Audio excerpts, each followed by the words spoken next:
Hi, everyone. Welcome to the show. The insane, deadly road rage trial the national media is mostly ignoring. But if the defendant were white, accused of attacking a black man instead of the other way around, you would probably be seeing gavel-to-gavel coverage of the trial, which is being televised. The double standard is coming up. But first, it has been a horrifying few days for police officers and their families in New York and Houston. This past weekend, police in those cities were shot in the line of duty. 2 officers were killed, another was seriously wounded. Shootings of police officers are becoming all too common in America. These tragic incidents are being met with a disturbing amount of indifference in the media, as if this should all somehow be accepted as part of the risk of doing the job. The Washington Post, for example, keeps a tracker of every person shot and killed by police. But you know what they don't keep? A tracker of every police officer killed by a civilian. In Southwest Houston, during the early hours of Sunday morning, Harris County Police Department Corporal Charles Galloway was shot to death while conducting a traffic stop. Authorities say the suspect got out of his Toyota Avalon and immediately fired a, quote, assault-type weapon at Corporal Galloway while he was seated in his patrol car, striking him multiple times. The suspect drove away and remains at large. And by the way, if you know anything about that, please call the police department. Corporal Galloway was rushed to the hospital, but shortly after was pronounced dead. Here in New York City on Friday, NYPD officers Jason Rivera and Wilbert Mora responded to a domestic violence call involving a mother and her adult son. Rivera and Mora walked down a hallway when the son, LaShawn McNeil, came out from the bedroom and opened fire on both officers before being gunned down himself by a third officer on the scene. 27-year-old Mora is currently fighting for his life at Harlem Hospital. And Officer Jason Rivera was pronounced dead. He was 22 years old. The NYPD, neighboring police departments, and the local residents spent the weekend mourning a man beloved by his colleagues and his community as police from departments all over the region lined the streets to pay tribute. NYPD Commissioner Keechant Sewell touched on a huge reason why this was so tragic.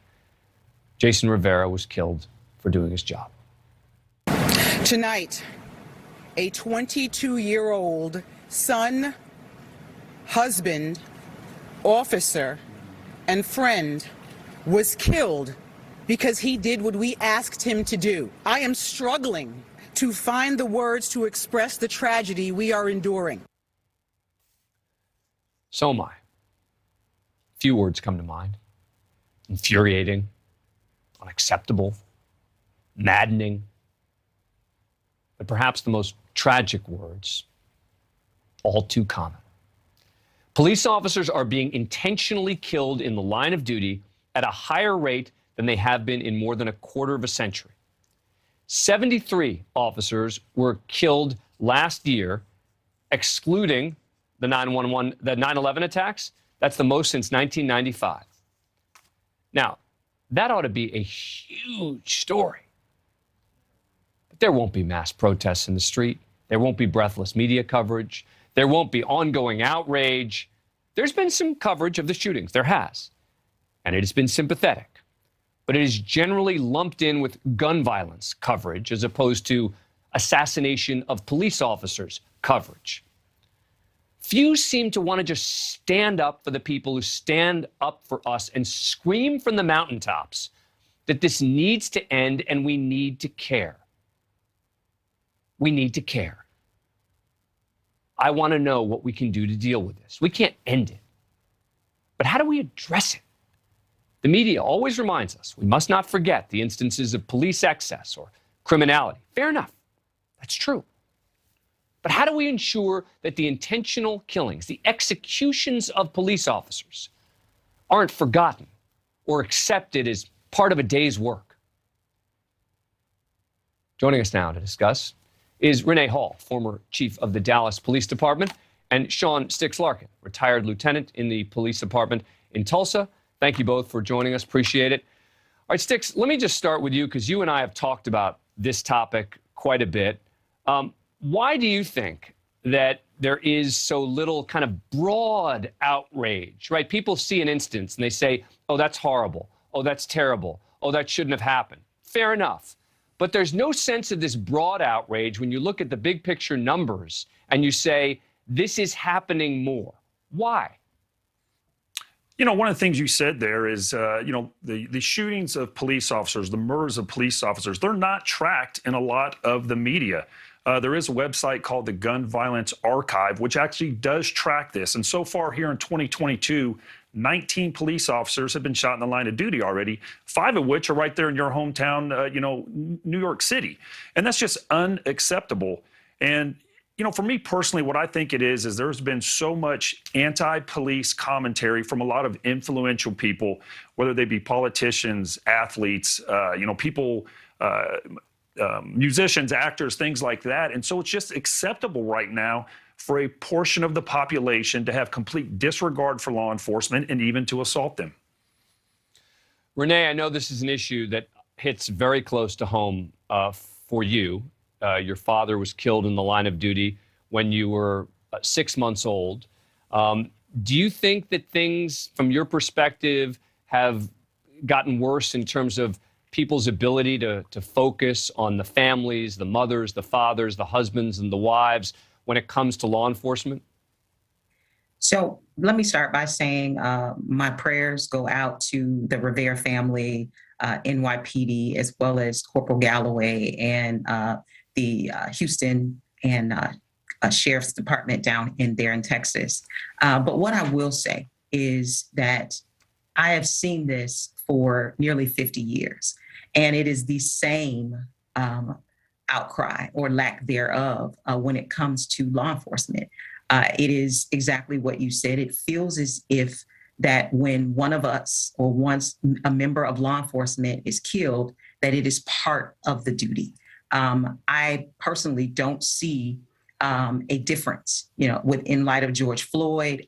In 1971, when my father was killed, between 71 and 73, you had approximately 94 police officers who were killed in that time frame. And there was no public outcry. There was no media frenzy. No one rallied around the community to say that there is an all-out attack on law enforcement. And we're seeing the same thing today.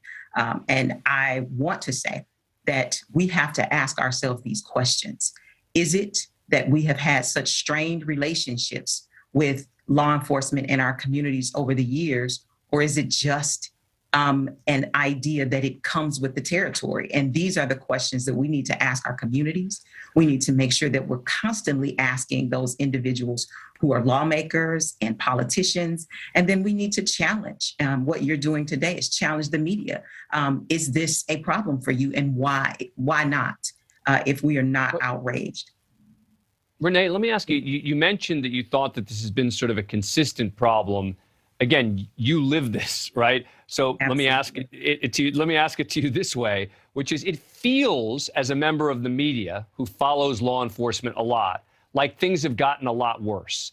Like there's this sense of, almost that there's a fear of covering too much an officer who has died. Local media, I think, does quite a good job generally when it comes to local officers, et cetera. But big picture, when you listen to what Sean just said about 19 officers who've been killed in the line of duty, we're not even till the end of January. That means we're going to have some numbers. Hey, Sean, did you say shot or killed in the line of duty? 19 officers shot so far, and 3 of them have died in the line of duty by gunfire so far. Okay, so it's 19 who've been shot, 3 who've been killed so far. So that'll probably put us about on track, whatever. The point is that the numbers have been disturbing, and the media tends to like numbers, right? Tends to, when you can say something like the most since, the media loves that, right? The highest since. And yet when it comes to the most killing of police officers since 1995, there's relative indifference, Renee. I mean, it does seem things have gotten worse. I think that when you look at it, and as you said, I've lived it.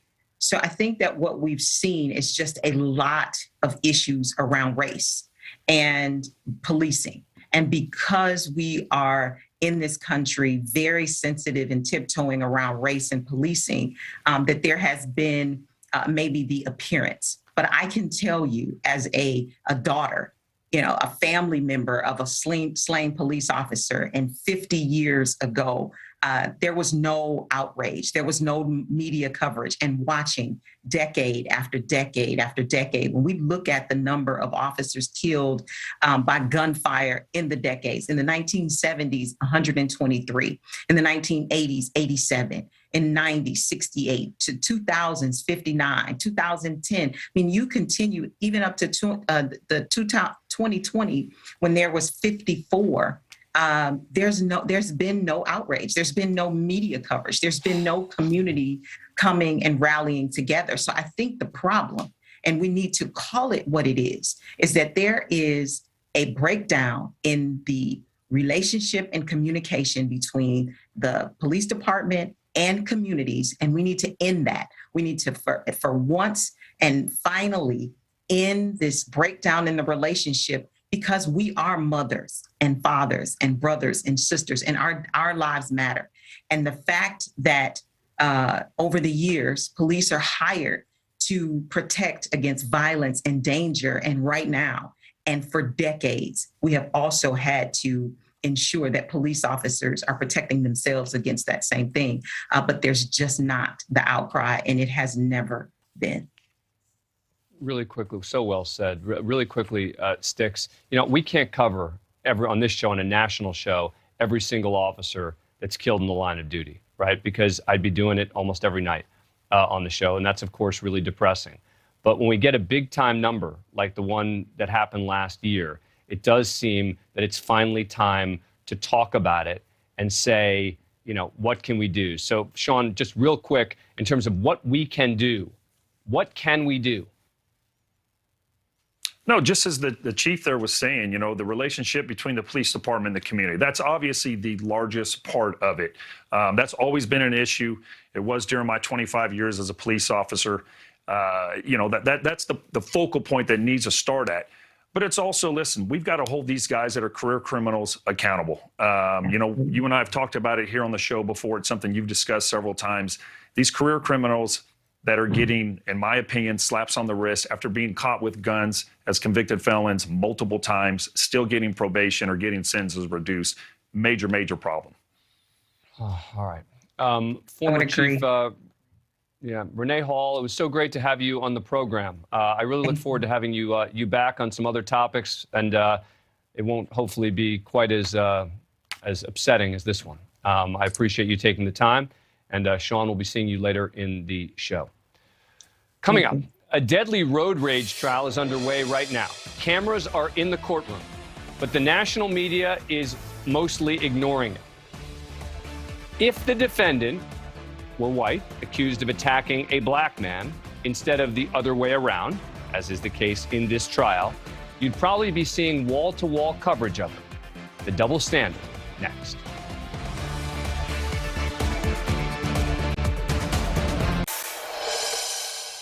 Imagine this. A white bicyclist shoots and kills a black man who's riding in a car with his wife in an alleged act of road rage. The bicyclist admits to punching the passenger in the face while he's sitting in the car. But then after fleeing the state, the bicyclist claims self-defense when he's arrested. I think you would agree that story would be everywhere. Well, the case with those same facts is happening in Milwaukee with a camera in the courtroom, except the victim is white and the alleged aggressor is black, and no one's talking about it. It began as a road rage incident on September 22nd, 2020. The bicyclist, Theodore Edgecombe, is now on trial for the fatal shooting of 54-year-old immigration attorney Jason Clearman. Security footage from the moment of the shooting will be critical at the trial. In a matter of moments, there were 3 run-ins between the defendant and Clearman. In the first, Clearman's wife, who was driving, swerved to avoid Edgecombe, who was on his bicycle. In the second, Edgecombe gets next to Clearman's car and punches Jason Clearman so hard in the face that he knocks his glasses off, something the defense has admitted happened. And then the third is the moment of the fatal shooting. The Clearmans pull over right next to Edgecombe. Jason Clearman got out of his car and approaches the defendant. He is then shot dead. Edgecombe claims that Clearman had yelled a racial slur and threatened to kill him while lunging towards him with a knife in his hand.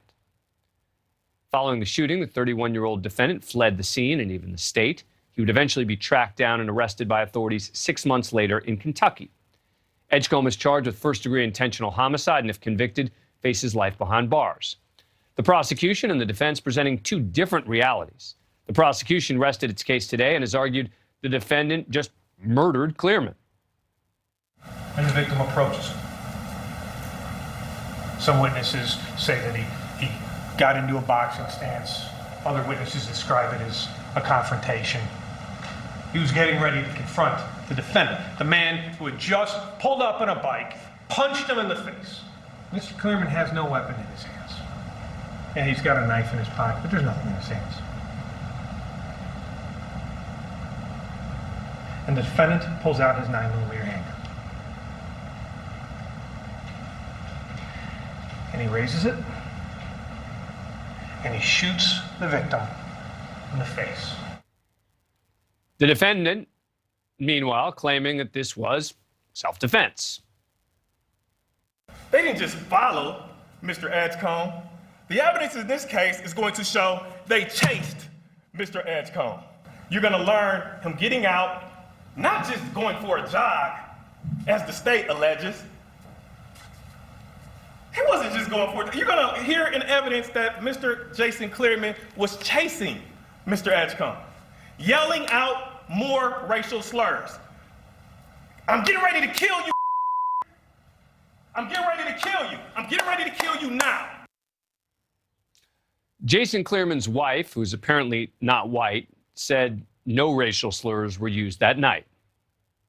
As he's going towards this bicyclist, did you hear any yelling or screaming? No. Did anyone ever use the N-word during this? No. And get this, at the time of the killing, the defendant was out on bond in a domestic violence case and ordered to not possess any weapons. So this seems like a tough defense case to win. We shall see. But my team did a search, and this trial has not been covered on MSNBC, Fox News, or CNN. Now, I'm confident that if the races were reversed of the defendant and the victim, this case would be everywhere.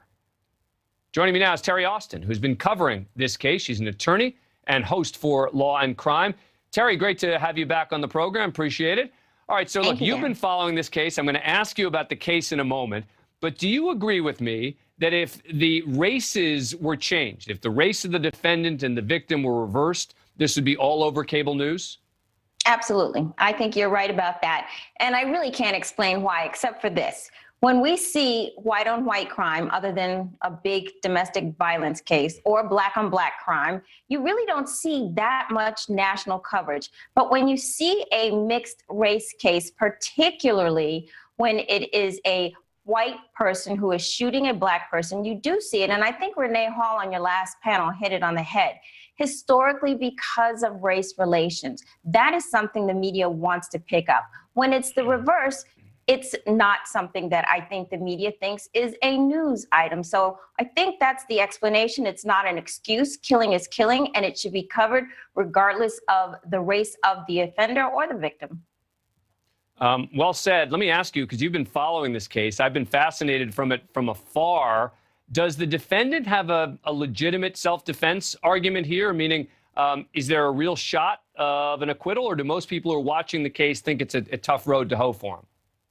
I think this is a very interesting case, Dan. I think it's tough for the defense. I think for the shot to be at such a close range, for that shot to be in the head between the eyes, and you have a witness who basically testified that it was cold-blooded. And so I think it's going to be hard to say this was anything but first-degree intentional homicide. On the other hand, if in fact that N-word was used and he was provoked and he was chased, he has a slight chance. Working against him is the fact that the wife is a person of color, and she's saying that her spouse did not use that word. So was he rightly provoked? It's going to be, I think, a very interesting case at the end of the day.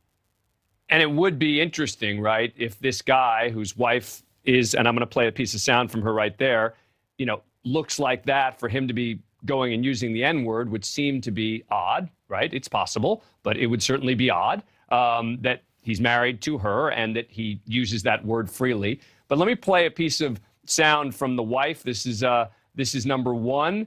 This is the critical point when the defendant allegedly punches her husband in the car. He stops at the window and he looks at my husband and he says, "Were you talking to me?" Does your husband see anything? My husband looks up and he says, "Yes." And then what happens? And then the man on the bike violently punches my husband in the face. Okay. And then my husband's glasses, his head came towards my side, and then his glasses flew off of his face. Terri, the defendant admits punching him. Why? Is there video of it? Is there a reason that he's admitting that piece of it?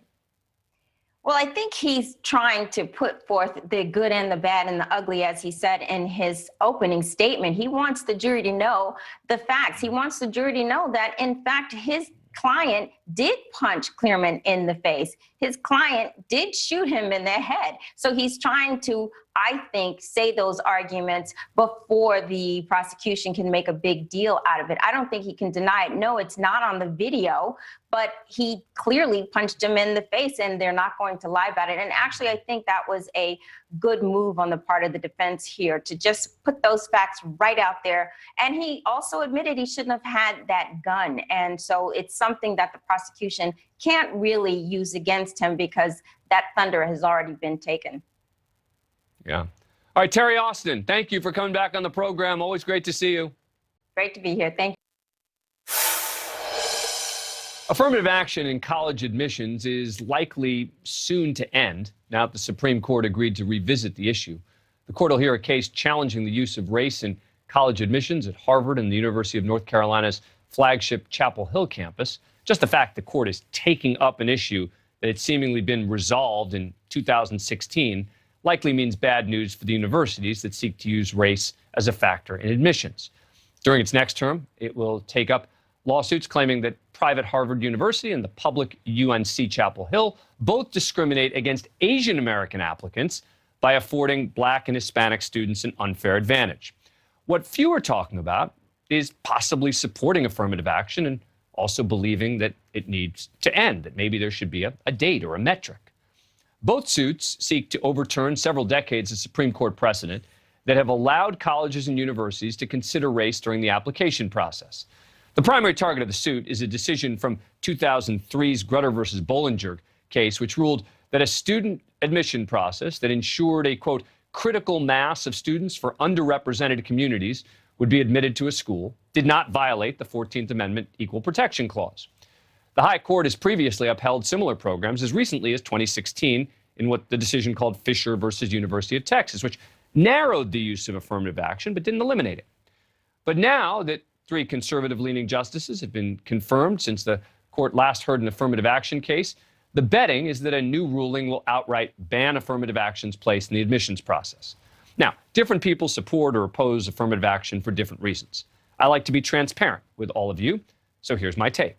I've long been a supporter of affirmative action in college admissions, primarily to even the playing field for people, families that were long subjugated and marginalized by the government and by society, including the universities. And Black students weren't allowed to enroll at UNC's Chapel Hill until 1951, and it was much later in other states. And I'm convinced there is an advantage to having a diverse student body in terms of ethnicity, geography, economic status, and race.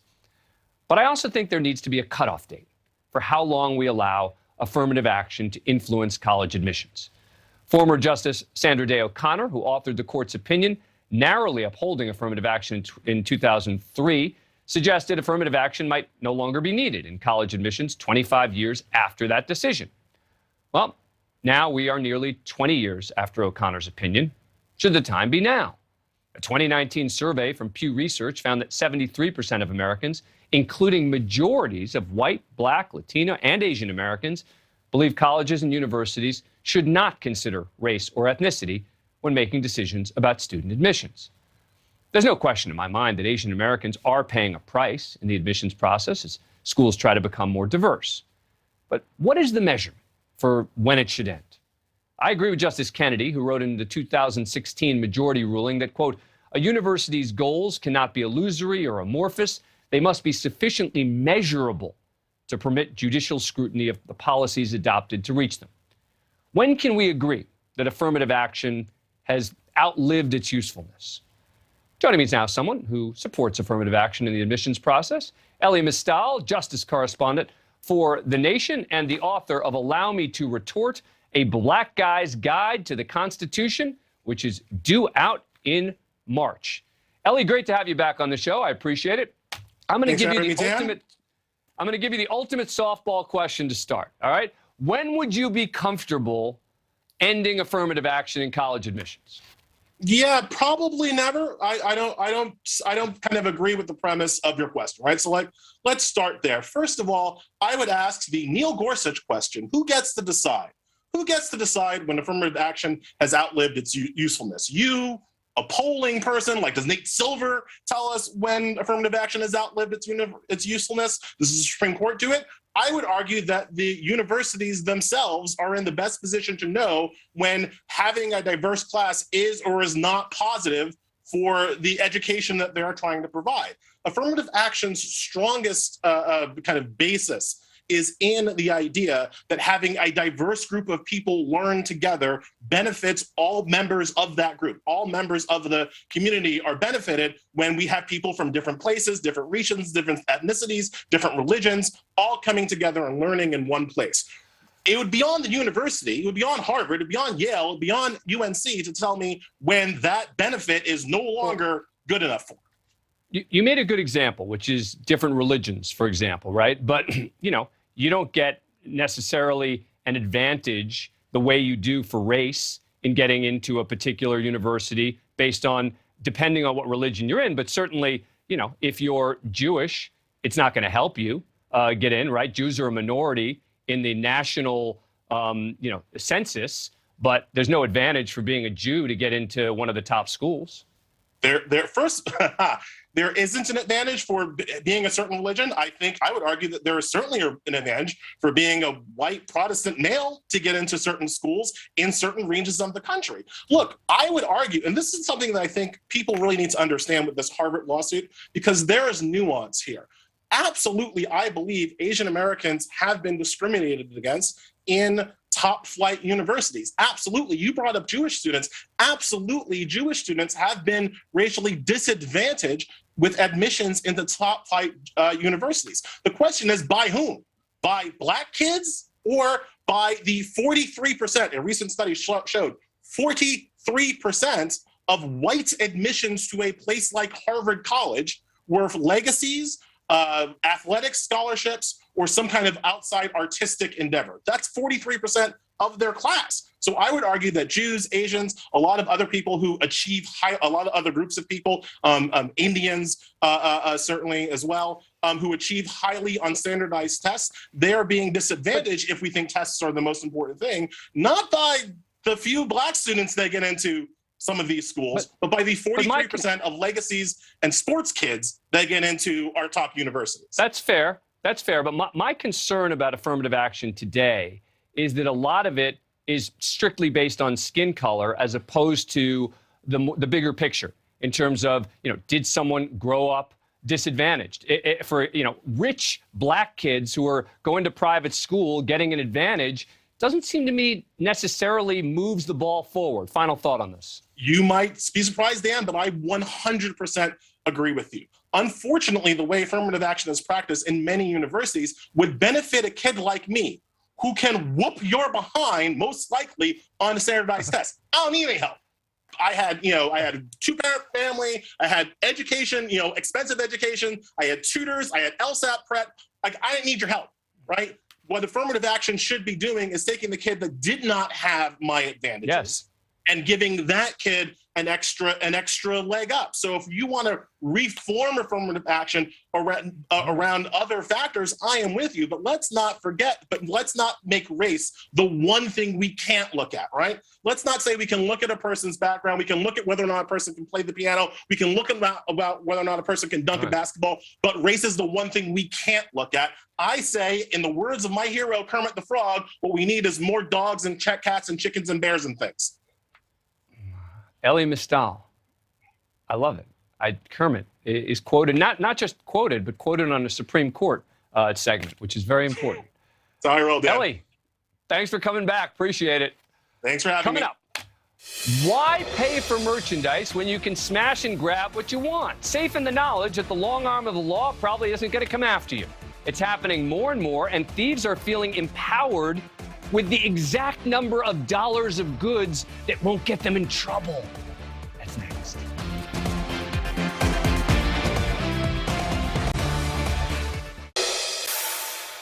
Shoplifting is on the rise nationwide, and the laws may be the problem. Retailers in California now pressing Governor Gavin Newsom and state legislatures to get tougher. Right now, you steal up to $950 and you walk. And it has to all be from one incident, too. So if you go to the store and you go to another store and you steal less than that at each of the businesses, chances are you will not get prosecuted. Nearly 40 states have been lowering the threshold for felony shoplifting charges, basically creating a roadmap for shoplifters on how to avoid jail time or any real punishment. The latest numbers show retailers have lost more than $700,000 for every billion in sales to organized retail crime. And that was in 2020, before events like this one. Just this past Thursday, people caught on camera running out of a beauty supply store with what cops later said was up to $5,000 worth of merchandise stuffed in plastic bags and even in their bare hands. Now, you may remember scenes like this over the last few months, stores attacked, employees targeted, thieves getting away with absolute chaos. But with all the attention, experts say the organized crime networks behind the incident, like those, have found more creative ways to steal. Now we're seeing scenes like this. Thousands of cardboard boxes covering railroad tracks as thieves start targeting trains packed with packages retailers are trying to ship to you, to the customers. To be clear, police have been making arrests, and those often of multiple people at once can lead to the recovery of thousands of dollars worth of stolen goods. But law enforcement needs to be given the tools. And that means legislation, policy changes. And joining me now is someone who has not been afraid to call it as she sees it on this issue, Rachel Michelin, CEO of the California Retailers Association. She's called it domestic terrorism. Welcome back to the show. Appreciate it. So are you finding now that political leaders are recognizing that some of the sort of soft on crime laws may be encouraging some of this stuff? No, I think so. I've been having numerous conversations since the last time we talked. And, I think we all are starting to recognize that we do need to put some guardrails around what's happening there. I continue to go back to there needs to be consequences for behavior. It doesn't necessarily mean you have to throw everyone in jail, but we're pushing for looking at diversion programs. We're looking at ways that we can help, particularly the vulnerable populations, because basically what's starting to happen, it's happening at the rail yards. We know this with the cargo theft, is again, these organized crime rings who are organized, these are gangs, these are organized gangs, are preying upon vulnerable populations, particularly the homeless, taking advantage of them, having them perform some of these crimes, and then they're turning around and selling those goods many times on online marketplaces. We also know when you see things like the beauty store where people run in and steal, they know they can do that because we have prosecutors who are not prosecuting. So when you know you can get away with the behavior, maybe you just get written a ticket, you don't need to show up to court, the behavior is going to continue. Yep, and that's the key. I think that you said it right, accountability. Rachel Michelin, I'm sorry that we had to cut this segment short. We went a little long, but we just wanted to make sure we got to hear from you on tonight's show. Thank you so much. We appreciate it. Great, thank you. Up next, the falling snow not stopping a gunman from terrorizing people inside these homes. He's running around with a gun. We're on scene with officers. They race against time to stop the man before he fires that weapon.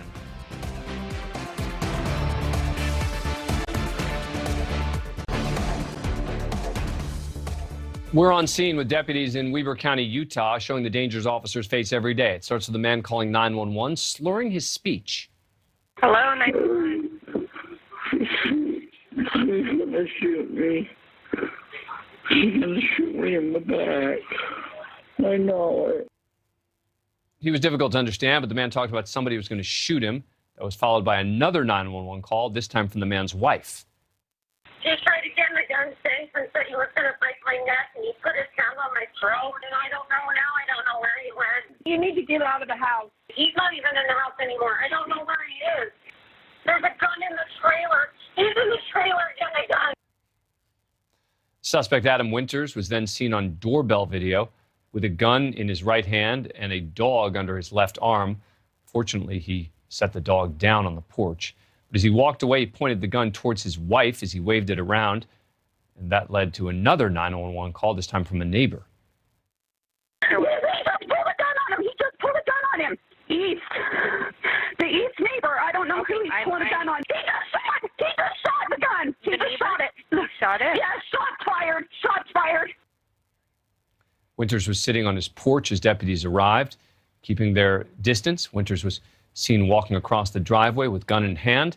A camera across the street showed Winters point the gun at deputies, then hide behind a fence. Put it down now! Dude, you're gonna get shot! Drop your gun! That's fine.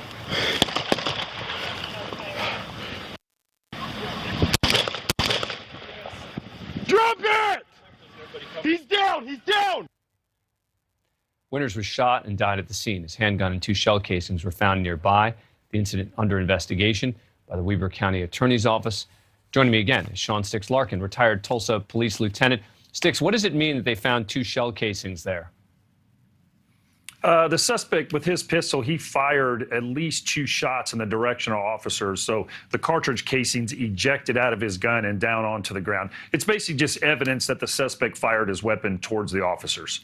Right. I guess I should have framed that to say not sort of, what does it mean, but how important is it in the context of the investigation. But, this is a situation where you have multiple people calling 911, which should make it even more of a concern for officers arriving on that scene. Yeah, exactly. When multiple calls come in from obviously even the suspect himself, his spouse, and then the terrified neighbor, as you heard there, the officers that are responding, the dispatcher keeps updating them with this new information. And it's going to send more officers in that direction. It's a big deal for witnesses to call in anytime they see something like this, because it does give us new intelligence, updates on what we can prepare ourselves for when we get there.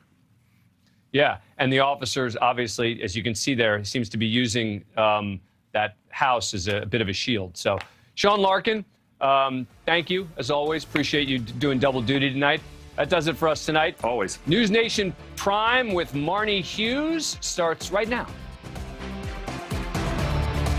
Thank you for watching. Click the red subscribe button below so you can get more of News Nation's fact-driven, unbiased coverage.